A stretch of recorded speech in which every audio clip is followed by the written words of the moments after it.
उनको अगर एक दो सिनेमा में लॉस भी हुआ तो वो झेल सकते हैं, बना सकते हैं।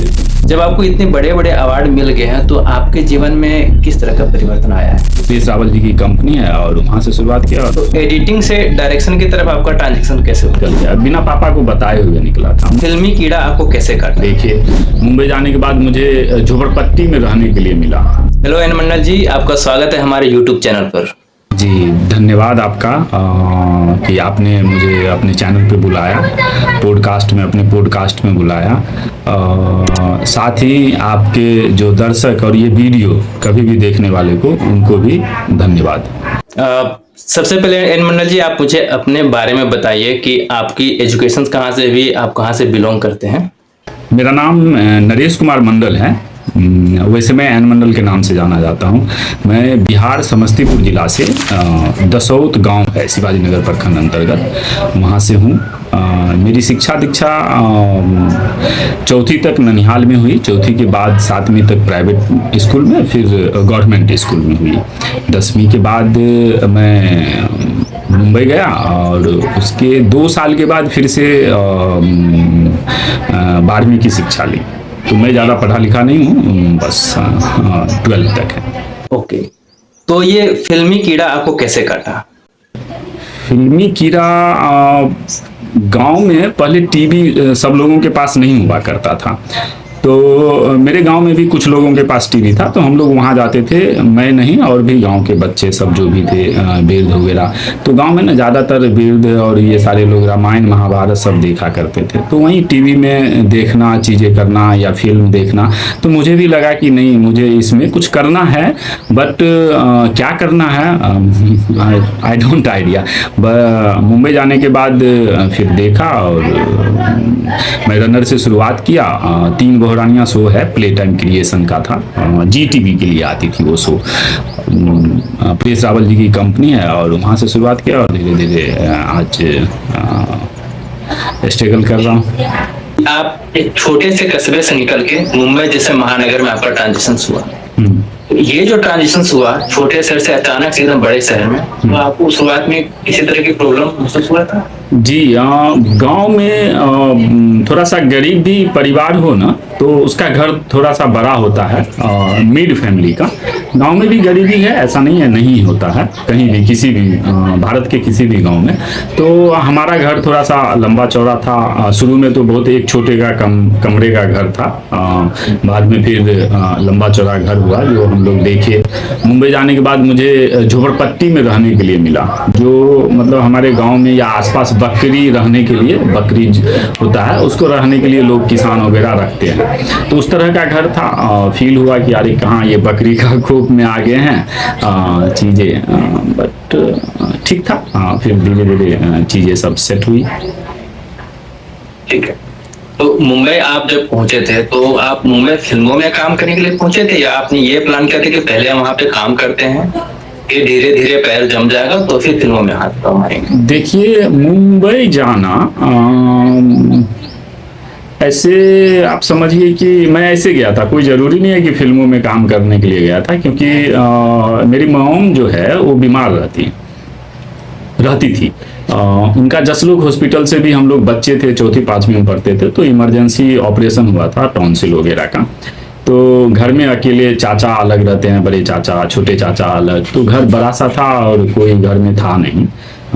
तो पापा चाहते थे, पापा मुंबई रहते थे, पापा चाहते थे कि इंटर की पढ़ाई जो है वो हमारा लड़का गांव के बाजू में कॉलेज में करे। बट मैं सोचा कि यहाँ करूँगा तो क्या मतलब है, कोई ऐसे ही गाय भैंस सब चराऊँगा, इधर उधर करूँगा, खेती बाड़ी करूँगा, इससे अच्छा काम करना ही सही है। और उस उद्देश्य से मैं निकल गया, बिना पापा को बताए हुए निकला था। मम्मी को इन्फॉर्मेशन दिया था, बताया था, एक गांव के आदमी जा रहे थे, उसके साथ निकल गया था। ऐसा कोई उद्देश्य नहीं था कि फिल्म में काम करना है, बट धीरे धीरे फिल्म की तरफ, क्योंकि बचपन से इच्छा थी, और इस तरफ आ गए। आपके पापा पहले से मुंबई में थे, तो आप उनको क्यों नहीं बताए कि आप मुंबई आ रहे हैं? उनको बताते वो गुस्सा करते, क्योंकि मम्मी अकेली थी, चीज़ें उनको देखने वाला कोई होना चाहिए था। और फिर पापा चाहते थे कि बढ़े, थोड़ा सा कुछ करे। हम लोग जो तकलीफ झेले हैं मुंबई में, या जो झेल रहे हैं, वो मेरा बेटा नहीं झेले। इसलिए उनको इन्फॉर्मेशन नहीं दिया। ठीक है। तो आप जब मुंबई पहुंचे तो आपके कोई परिचित थे, जानकार थे, उनके यहाँ आप पहले रुके? मेरे पापा थे, पापा के पास ही चले गए डायरेक्ट, क्योंकि जो जिसके साथ हम गए थे वो पापा के पास लेके गए और फिर वो पापा रहने का व्यवस्था की। तो मैं किसी दूसरे के पास नहीं गया था, पापा के पास। फिर आपको पहला काम कैसे मिला और किस क्षेत्र में मिला?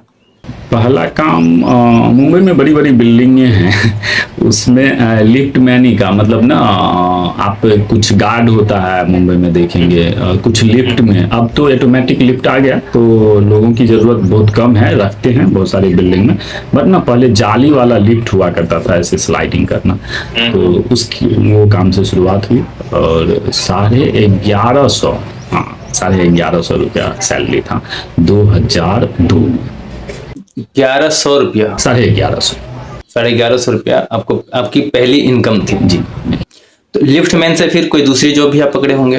जी, लिफ्ट मैन से फिर ऑफिस बॉय में पकड़ा। सिद्धि विनायक मंदिर के पास टेम्पल है, गणपति बप्पा मुंबई के लिए बहुत फेमस देवता है, उनके जस्ट बाजू में ही मतलब एक ऑफिस था, वहाँ मैं ऑफिस बॉय का काम शुरू किया ऑफिस में।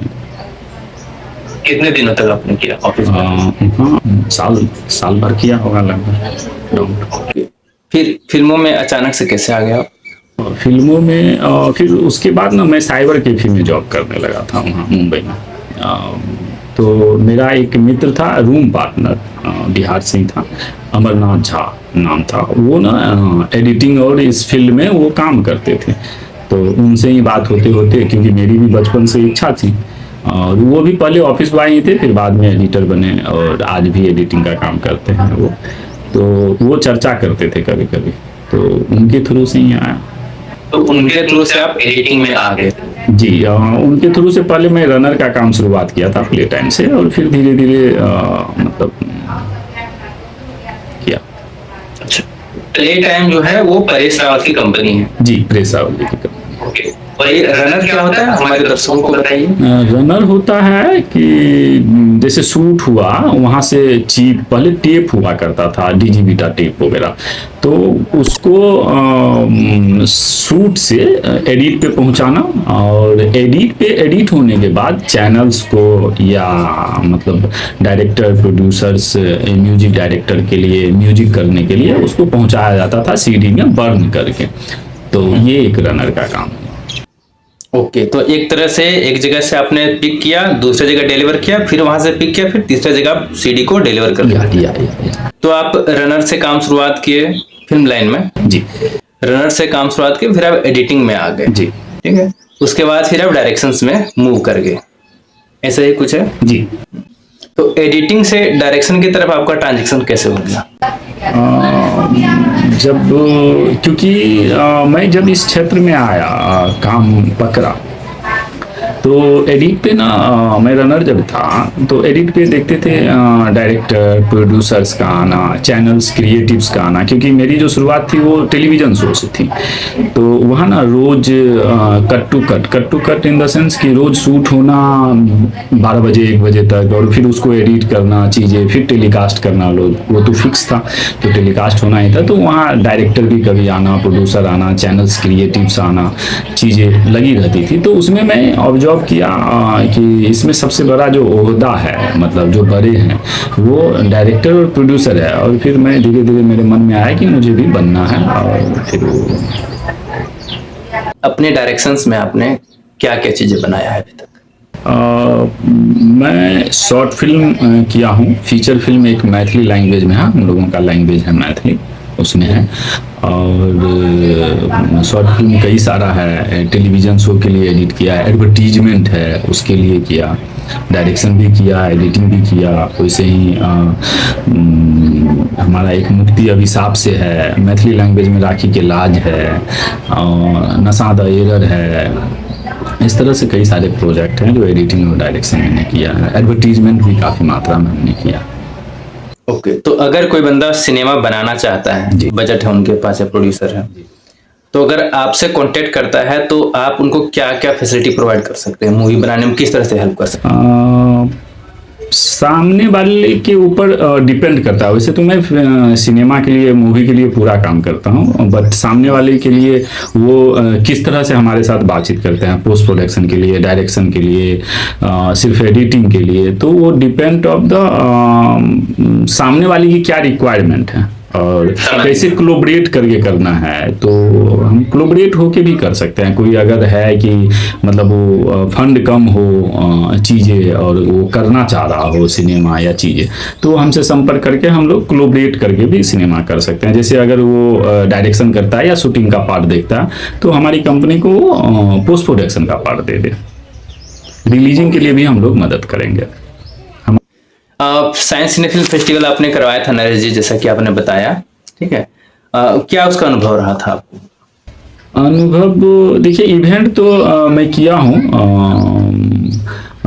लेकिन फिजिकली नहीं किया था। फर्स्ट टाइम था साइंस सिने फिल्म फेस्टिवल मेरा फिजिकली इवेंट के लिए। प्लानिंग वगैरह करते थे, एक क्रिएटिव आइडियाज वगैरह करते थे, कैसे करना है नहीं करना है, तो ठीक रहा। बहुत सारी चीज़ें सीखने के लिए मिला, जो अनुभव नहीं था बंद कमरे में बैठे हुए डिजाइन करना, तो वो सारी चीज़ें अनुभव हुआ। और आज 5th ईयर में हमारा इवेंट साइंस सिने फिल्म फेस्टिवल रन कर रहा है। 5th ईयर में, मतलब इसके पीछे का पर्पस क्या था? इसके पीछे का पर्पस है कि सर, जो मतलब छोटा नहीं बोल सकते, लेकिन उसको ना, जो भी मेकर है, जो वहाँ अचीव नहीं कर पा रहे हैं, पहुँच नहीं पा रहे हैं, जिसको टेलीविज़न हो या चाहे मतलब उसको वो फेम नहीं मिल पा रहा है, तो वो एक वो चीज़ें मिले, उसके काम का मतलब दिखाया जाए, प्रदर्शित हो, उसको वो फेम मिले, चीज़ें मिले, जिससे वो उसका फ्यूचर डेवलप हो। जो मैंने स्ट्रगल किया, चीज़ें किया, देखा, तो मुझे लगा नहीं। और हमारी टीम कोविड के समय, वैसे मतलब हम लोग क्रिएटिव इंसान थे, तो कोविड के समय ये चीज़ें आया, हम लोग बैठे हुए थे, तो फिर लगा कि कुछ तो करना चाहिए। तो फिर बेसिकली आप एक प्लेटफॉर्म बनाना चाह रहे थे जहाँ पे कि जो क्रिएटर्स हैं उनको एक मंच मिल जाए। जी जी, वहाँ पे आके अपने टैलेंट को, अपना जो भी क्रिएटिविटी है, मूवी वगैरह है, वो दिखा सके। जी, ओके। तो फिल्म फेस्टिवल के टाइम पे सुपर 30 के मिस्टर आनंद कुमार जी ने आपको इसके लिए बहुत बधाइयाँ दिया था। आप मिले हैं उनसे? जी, मैं मिला उनसे। कैसे मिलना हुआ उनसे, अपॉइंटमेंट कैसे मिला था? वही फेस्टिवल के दौरान ही उनको गेस्ट के रूप में बुलाना चाह रहे थे। उनसे मिले, उनके बारे में पढ़े थे, जाने थे, तो मुझे लगा कि उनको गेस्ट में लाना चाहिए। और बिहार से हैं, बिहार में इवेंट हो रहा था, तो इसलिए मिले थे, इसी पर्पज से मिले थे। क्योंकि मैंने देखा था आनंद कुमार जी ने ट्वीट किया था, आपको टैग किया था और आपको बहुत सारी शुभकामनाएं उन्होंने दिया था। उन्हें अच्छा लगा था जो मेरा प्रपोजल था, चीज़ें था। वो सिर्फ एक फेस्टिवल नहीं था सर, वो उसमें बिहार के सिनेमा के साथ साथ बिहार में जो आर्ट एंड कल्चर है, जो चीज़ें डेड हो रही है, तो वो सारी चीज़ें को हम लोग कैद करने की कोशिश कर रहे हैं उस फेस्टिवल के जरिए। तो फेस्टिवल के साथ साथ आर्ट एंड कल्चर भी उसमें प्रमोट कर रहे हैं। तो एन मंडल जी, हमें बताइए कि आपके दिल के करीब क्या है, हिंदी सिनेमा, मैथिली सिनेमा या भोजपुरी सिनेमा? दिल के करीब तो भाषा है सर, सबका अपना अपना भाषा है। जैसे मेरी भाषा मैथिली है, तो ऑब्वियसली है कि मेरी लगाव मैथिली से है, और मैंने मैथिली में फीचर फिल्म बनाई भी, राखी के लाज। वैसे मेरा एम्स है बॉलीवुड के लिए। अगर बॉलीवुड में आप काम करते हो, चीज़ें करते हो, तो फिर आप किसी भी भाषा पे काम कर सकते हो, अच्छा है।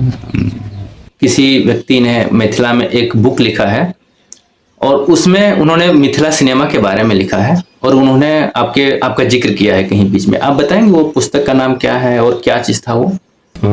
वो पुस्तक का नाम है मैथिली सिनेमा के इतिहास, मैथिली सिनेमा का इतिहास। किसले कृष्ण द्वारा लिखा गया है। मैथिली एक्टिविटिस्ट हैं, राइटर्स हैं वो। उन्होंने वो बुक लिखा है, जो मैथिली सिनेमा अब तक जो बनी है और जिसकी जो कहानी रही है, वो कहानी उन्होंने उतारने का एक काम किया है उस बुक में। मैथिली सिनेमा में आपका क्या योगदान था? मैथिली सिनेमा में मैंने एक राखी के लाज फिल्म बनाई थी, और मैथिली भाषा के लिए मैं एक्टिविटीज़ कुछ चीज़ें सब करते रहता हूँ। जैसे मैथिली लिखाने के लिए, स्कूल में पढ़ाने के लिए, इस तरह से है। और मेरी भाषा है, तो मुझे माँ की बोली जिसको जन्म लिए और चीज़ें एन मंडल जी, आपको मिथिला विभूति से भी सम्मानित किया गया है, आप इसके बारे में कुछ कहेंगे? सहरसा में ऑर्गेनाइज हुआ था, लक्ष्मीनिया में। तो वो संस्था ने मुझे दिया था, वही मैथिली से एक्टिविटीज के लिए जो भी मैं कुछ छोटा मोटा कंट्रीब्यूट मैं क्या करूंगा, मैथिली खुद समृद्ध है। बहुत अच्छी बात आपने कहा कि मैं क्या कंट्रीब्यूट करूंगा, मिथिला खुद ही समृद्ध है। जाहिर सी बात है, कोई भी कल्चर अपने आप में बहुत समृद्ध होता है, बट उन्हें पुश करने वाले लोग भी चाहिए होते हैं, समाज में बढ़ाना जरूरी होता है। अगर आप नहीं मतलब उसको चीजें करते रहोगे तो वो धीरे धीरे लोगों के नजर से अझोल होता चला जाएगा। तो फिर उसको बरकरार रखने के लिए आपकी एक्टिविटीज जरूरी है। हाँ, जैसे आपने कोई प्रोडक्ट बना लिया, बहुत अच्छा प्रोडक्ट है ना, बट जब तक आप उसको एडवर्टाइज नहीं करोगे तो लोगों तक वो प्रोडक्ट नहीं पहुंच पाएगा, फिर लोग उसका महत्व नहीं समझ पाएंगे। तो इसके लिए आप जैसे लोगों की जरूरत पड़ती है समाज में। आपको influencer book of world record मिला हुआ है जी। आपने ऐसा क्या किया था? तो इन्फ्लुएंसर बुक ऑफ रिकॉर्ड मुझे 2023 में मिला, और वो काम मैंने 2017 आई थिंक 2017 में मैंने ना एक छठ पे, हमारे इधर छठ जो है यूपी और बिहार झारखंड में भी मतलब बड़ी धूमधाम से छठ मनाई जाती है। तो छठ पे हमने 7 आवर्स में हमारे अशोक अक्ष जी हैं, राइटर हैं, हमारे सहयोगी हैं, मित्र हैं, उन्होंने उनके सहयोग से और उन्होंने लिखा, और मैं उसको शूट करना, चीज़ें फुटेज लेके आना, कुछ इंटरनेट से लेना, उसका फिर वॉइस ओवर करवाना, फिर उसको एडिट करना, चीज़ें और रिलीज करना इवनिंग तक। तो ये सारी चीज़ें मैंने 7 आवर्स में किया था, और उसी छोटी सी डॉक्यूमेंट्री के लिए मुझे मतलब influencer book of world record मिला था 2023 में। आपको क्या लगता है कि मैथिली सिनेमा आज जहां होना चाहिए वहां पे है क्या? देखिए, मैथिली सिनेमा शुरुआत इसकी बहुत अपर लेवल से, जहाँ लता मंगेशकर जी सब गाए ही है गाना, और भी बड़े बड़े के सिंगर्स ने गाया है गाना। मंगेशकर जी ने कौन सा गाना गाया? मुझे अभी वो गाने का बोल प्रॉपर याद नहीं है, लेकिन उन्होंने मैथिली सिनेमा के लिए गाना गाया है।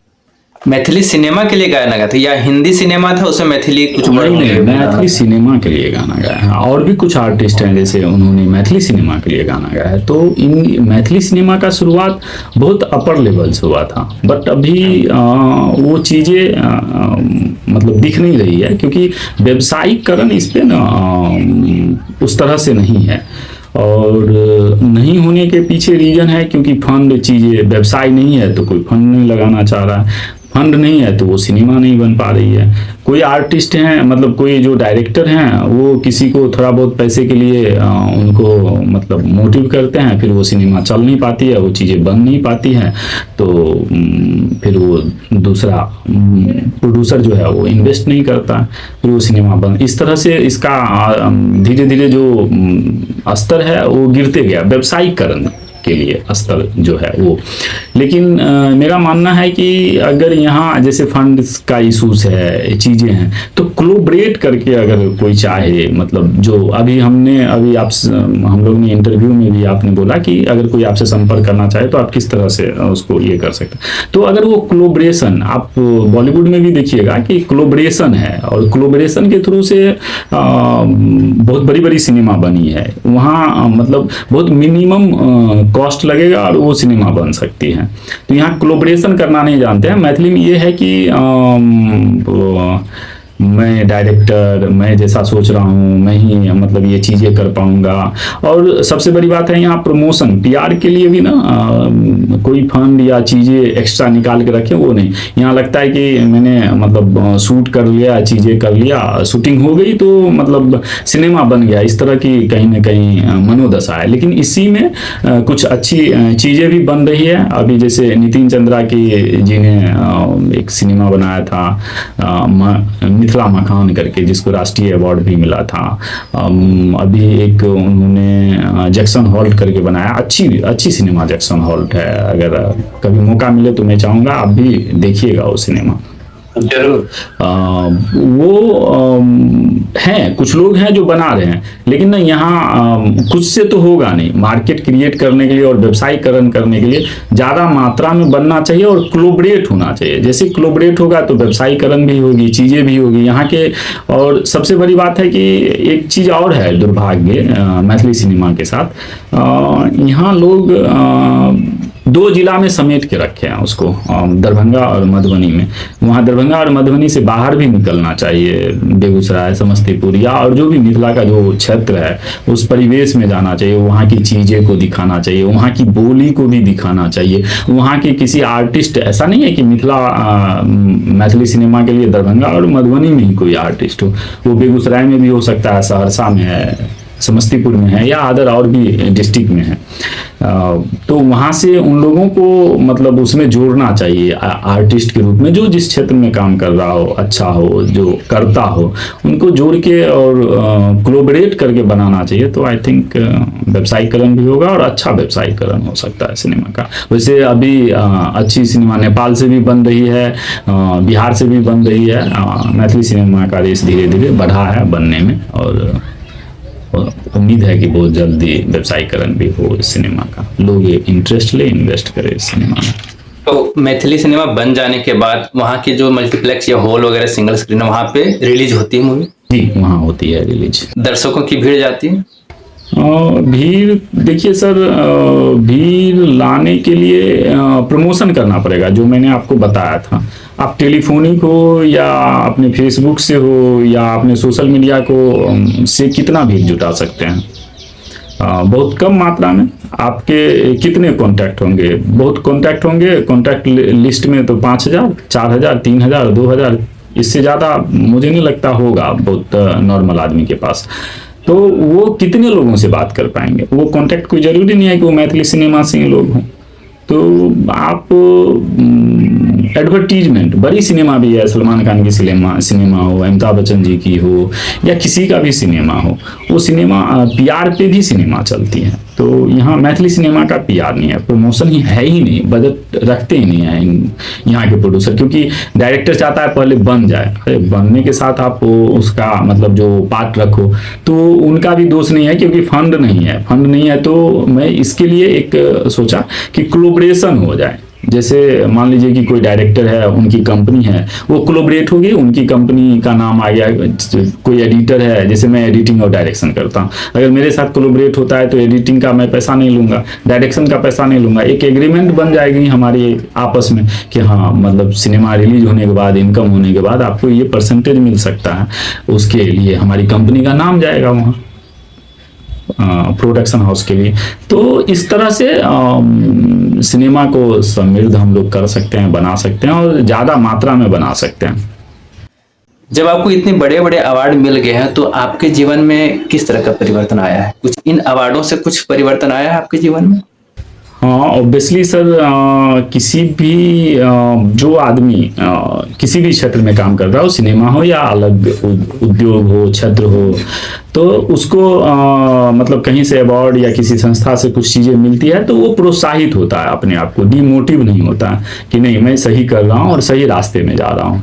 तो मुझे लगता है कि लोगों को अवार्ड मिलना भी चाहिए और उससे वो प्रोत्साहित होता है, जो आगे जो उसने अपनी एक प्लानिंग की हुई हो जीवन के लिए या चीज़ें के लिए, तो उस पर वो काम कर सके, उनको लगे कि ये रास्ता जो मैं जा रहा हूँ वो रास्ता सही है। तो इसीलिए अवार्ड मिलना चाहिए और उसको लोगों को ना अगर उनके पास ऑफिस का या जगह कुछ बना के रखना हो तो उसको लगा के रखना भी चाहिए, बार बार देखना चाहिए, जिससे वो मोटिव हो और वो एनर्जेटिक हो काम करने के लिए अपने क्षेत्र में, वो सिनेमा हो या अदर कोई भी क्षेत्र हो। देखिए, हमारे यहाँ भी नागपुरी मूवी बनती है और आपके यहाँ मैथिली मूवी बनती है। इसकी खासियत ये है कि इसमें अश्लीलता अभी तक नहीं आया है। जी, हमारे मैथिली में ये चीज़ एक है कि अश्लीलता मतलब हमारी जो भाषा और समृद्धि है उस चीज़ को बचा के रखी हुई है मैथिली सिनेमा। बट आप बिहार से हैं, बिहार में भोजपुरी मूवी भी बनती है, उसमें अश्लीलता का बहुत ज़्यादा समावेश है। आप कुछ कहना चाहेंगे इसके बारे में, या इसका इलाज क्या इस बीमारी का? इस बीमारी का इलाज सबसे बड़ी बात है सर, ऐसा नहीं है कि आप बॉलीवुड में नहीं है, ठीक है, बॉलीवुड में भी A grade B C grade cinema. नहीं नहीं, हम अगर ये कहें कि भैया देखो आपका बच्चा बदमाशी करता है, तो हम ये नहीं बोलते कि फलानवा का बच्चा भी तो बदमाशी करता है, हम ये नहीं कह सकते। तो इसके लिए ऑडियंस पे डिपेंड करता है कि हमारा जो ऑडियंस है क्या चाहिए, क्योंकि उन लोगों ने एक आदत लगा दिया है किसी को इस तरह की चीजें, तो वो चीजें, ऐसा नहीं है कि भोजपुरी बहुत गंदा है, बहुत सारे गाना आप सुनिएगा चीजें तो आपको कनप्रिय लगेगा, मन होगा हमेशा सुनता रहूं। तो इसका इलाज मेकर के हाथ में ही है, और लेकिन मेकर भी करे क्या, वो तो पैसा कमाने के लिए करता है। कमर्शियलाइज हो चुकी है चीजें, सॉरी ये चीजें बहुत ज्यादा कमर्शियलाइज हो चुका है, कमर्शियलाइज हो चुका है, तो लोगों को इसमें बेनिफिट दिखता है दिखता तो है, लोग तो इसको वो कर रहे लोग हैं। बनाते हैं जी।